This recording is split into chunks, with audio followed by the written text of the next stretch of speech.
up the habit of listening to God. కాబట్టి దేవుని యొక్క స్వరాన్ని వినే అలవాటు చేసుకోండి.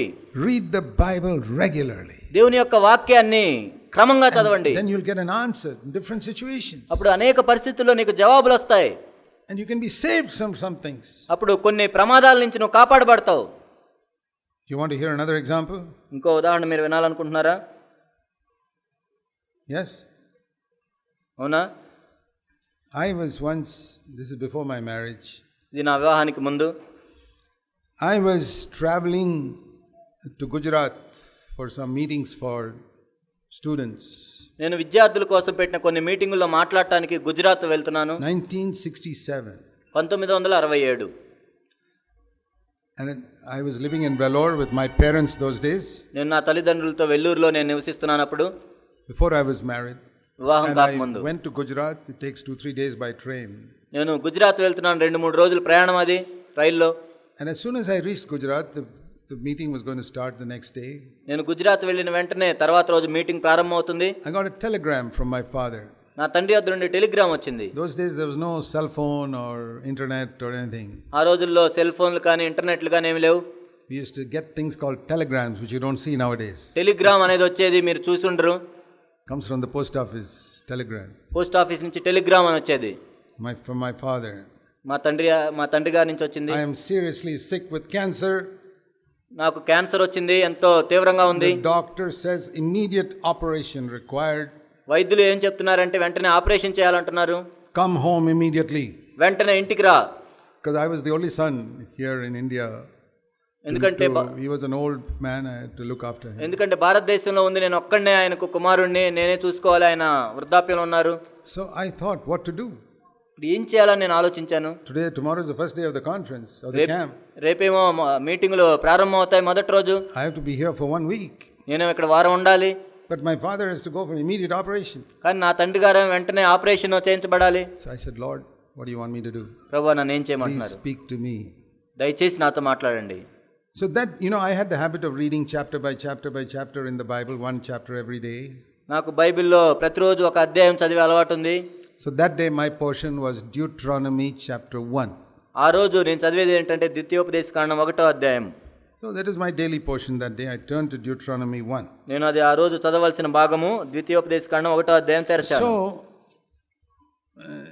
this was around the last week of October, this conference, some Dasara holidays. అవి అక్టోబర్ చివరిలో ఉన్నాయి, అప్పుడు దసరా సెలవులు. Something like 24-25th of October. 24-25 October ఆ తారీఖుల్లో. I was reading in Deuteronomy. నేను ద్వితీయోపదేశకాండం చదువుతున్నాను. Verse 3. 3వ వచనం. On the first day of the 11th month, the Lord said. 11వ నెల 1వ తారీఖున ప్రభు ఈ విధంగా చెప్పాడు. Verse 7. 7వ వచనం. Turn and set your journey and go. మీరు తిరిగి ప్రయాణమై వెళ్ళండి. Oh, I said, now I know. నాకు I must అర్థమైంది. travel on 1st of November. నేను నవంబర్ 1వ తారీఖు తిరిగి వెళ్ళాలి. This is only 25th of October. ఈ రోజు 25 October. So I'm not going to go tomorrow. కాబట్టి రేపు నేను వెళ్ళట్లేదు. I'll wait 6 days. నేను 6 రోజులు ఆగుతాను. And almost finish this camp. ఈ మీటింగ్లు దాదాపుగా అయిపోతాయి. So I went and changed my ticket. నేను వెళ్ళి నా టికెట్ మార్చుకున్నాను. And I told my father. నా తండ్రి గారికి చెప్పాను. You have to wait 1 week. ఒక వారం ఆగుదాం. I can start from here only 1st of November. I'll come there by about 3rd November. నేను నవంబర్ 1వ తారీఖు ఇక్కడ ప్రయాణమై అక్కడ నవంబర్ 3వ తారీఖు కల్లా వస్తాను. So I went. కాబట్టి నేను ఆ విధంగా వెళ్ళాను. And by the time I reached home on 3rd November, నేను నవంబర్ 3వ తారీఖు ఇంటికి వెళ్ళేసరికల్లా my father said, నా తండ్రి ఏం చెప్పాడంటే, see, because you did not come immediately, నువ్వు వెంటనే రాలేదు కాబట్టి, and I did not want to go for surgery without you being here, నీవు ఇక్కడ లేకుండా నేను ఆపరేషన్ చేయించుకోదలుచుకోలేదు కాబట్టి, so I took my x-rays to a specialist. నా ఎక్స్రేలు ఒక స్పెషలిస్ట్ దగ్గరికి తీసుకెళ్ళాను. And the specialist said, you have no cancer, you don't need any surgery. Specialist ఏం చెప్పాడంటే, నీకు క్యాన్సర్ లేదు, నీకు ఆపరేషనే వద్దన్నాడు. So thank you for not coming immediately. నువ్వు వెంటనే రానందుకు వందనాలు. God saved me from surgery. దేవుడు నన్ను ఆపరేషన్ నుంచి కాపాడాడు. And after that he lived for 23 years without any, 25 years without any, 15 years without any surgery or anything. He never got cancer. ఆ తర్వాత ఆయనకు ఆపరేషన్ లేకుండా, అసలు ఏమి క్యాన్సర్ లేకుండా 15 సంవత్సరాలు జీవించాడు. I said, Lord, just because I listened to you, what all benefits come to my life? ఓ ప్రభువా, మీ స్వరం వినటం ద్వారా ఎన్ని ప్రయోజనాలు కదా నా జీవితంలో. You don't realize So many things can go better in your life if you just learn to listen to God. ప్రభు యొక్క స్వరాన్ని మనం వింటూ నేర్చుకున్నప్పుడు మన జీవితంలో ఎన్ని విషయాలు బాగుపడతాయో మీకు అర్థం కావట్లేదు. When I wanted to get married, I said, Lord, I want to hear you. నేను వివాహం చేసుకోవాలనుకున్నప్పుడు కూడా నేను ప్రభువుని అడిగాను, దేవా నీ స్వరం వినాలి. I don't want to just marry any girl. I want to marry the one you have chosen for me, who will fulfill the ministry, with whom I can fulfill the ministry you have for me. ఓ ప్రభువా, నేను ఎవరో ఒకరిని వివాహం చేసుకోవటం కాదు, కానీ మీ పరిచర్యను ఎవరైతే సహాయం చేస్తారో వాళ్ళనే చేసుకోవాలి. Only after I clearly heard from God through His word, then I said yes. నేను ప్రభు దగ్గర నుండి స్పష్టంగా విన్న తర్వాత మాత్రమే నేను అవునని చెప్పాను. And many things like that. ఆ విధంగా అనేక విషయాలు ఉంటాయి. Many things. Even in our ministry as a church, so many churches in the last 40 years. గత 40 సంవత్సరాల్లో కూడా మనం అనేక సంఘాలను కలిగి ఉన్నాం, పరిచర్యలు ఉన్నాయి. I tried to listen to God. నేను దేవుని యొక్క స్వరాన్ని వినడానికి ప్రయత్నించాను. Jesus never collected money after preaching.